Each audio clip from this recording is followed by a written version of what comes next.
Hi everyone and welcome to 1/6 Figure Focus, and today we're going to be taking a look at the Hot Toys Spider-Man battling version from No Way Home. Let's get started.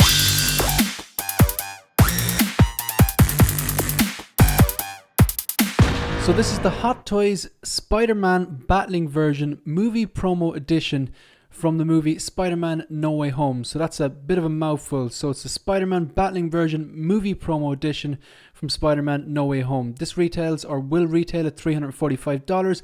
It is a pre-order product and it's due for release in Q1 of 2023. So sometime between January and March. But knowing Hot Toys, it probably does mean it's going to be delayed, probably Q2, I'd imagine. But then again, this is pretty much the upgraded suit from Spider-Man Far From Home with just one little change, bit of battle damage and a few extra accessories, so it could be pushed out a little quicker, hopefully so. So just take a quick look at the pictures.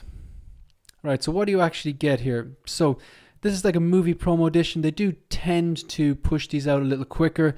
They did this with Spider-Man Far From Home with the tech suit. They released a very, very basic tech suit. It wasn't anything like this. There was no battle damage. There was no like diorama base or anything. So if you take a look at what you get here, so obviously this is the upgraded suit, but eagle-eyed viewers when they're watching Spider-Man No Way Home, which pretty much starts where Far From Home finishes after Peter Parker's identity has been revealed by Mysterio. If you take a look here, there are two black pieces which aren't here, which were around the waistline of the Spider-Man upgraded suit, which are present at the end of Far From Home, but then they're not present at the start of Spider-Man No Way Home. So a bit of a continuity error. Not that it really matters. I didn't even cop that. I just saw it on some other channel. So this here, this is a 100% due for me. I'm definitely going to get this. I've already pre-ordered this. I really, really like it.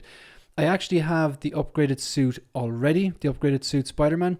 I've actually got two of them because one of them, I just really like this version.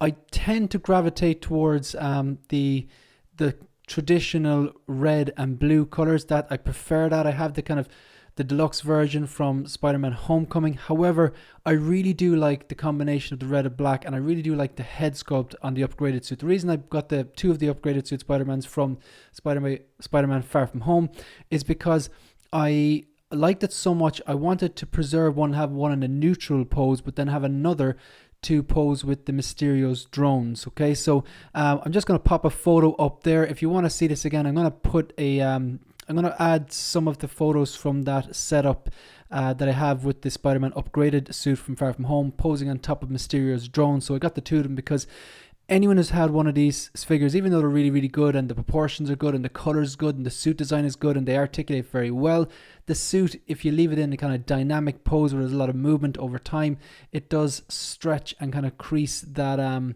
suit. I know a lot of people say that it bounces back. However, I want one for kind of museum pose, which it's actually on its way, and the other one, which I'm just going to put that up there. You'll find I'm just going to insert the photo up there, but if you want to follow more of my figure photography from 6Scale Figure Photography, just go to @Instagram 16figurefocus. Anyway, back to this figure. I'm really excited about this. Like I said, I've already pre-ordered this. So what do I like about it? I really like the actual suit design, the combination of the red and black. I liked it in Far From Home. I liked it in No Way Home as well. I think the proportions done really very well. It's my favorite actor in terms of a Spider-Man actor. I think this is the first time they've got it right. Again, just my own personal opinion. I know it tends to divide fans. I really, really like the fact that it's battle damage. I think it gives it a more weathered look. I think some people were complaining that it wasn't battle damaged enough, but maybe that's why they call it the battling version. Who knows? Hot Toys, they're very unpredictable. They might actually release an announcement or a pre-order for a fully battle damaged version where it is completely torn and wrecked. See a lot of people on YouTube channels saying that the reason they didn't do that is because if there was tears in the suit and then you go to articulate it, it's going to cause the tear to break even further, and it's not really feasible with this style of suit, which is fair enough. So really like the suit design, really like the color combinations, love the battle damage and worn look because it gives it more character, makes it look realer. That diorama base is amazing. I really like that. I know it was actually, I tend to say amazing and great a lot, but look, that's because these products like Hot Toys just nail it more often than they don't. So you've got a few things, the normal kind of Spider-Man eyes and the various different swap out hands and webs you get with any Spider-Man figure. You have this kind of box. I can't remember the name of it. If you do know the name of it, maybe let me know in the comment section down below. But this is part of kind of an integral part of the Spider-Man No Way Home, the plot where he basically has this to kind of trap the spell, and at any moment in time, I'm not going to go on and spoil it for anyone, but I'm sure some people out there, if they're watching this, they might not have seen it yet. This is fantastic as well. I really, really like this, the way they have the half sculpt. So if you, the integrated suit that was now on pre-order that appears in No Way Home, you get the masked sculpt, the unmasked sculpt, and then you get this version as well. But I really like this. Just it's a nice touch. It's something a bit different. So you have the masked version, then you've got the half masked version.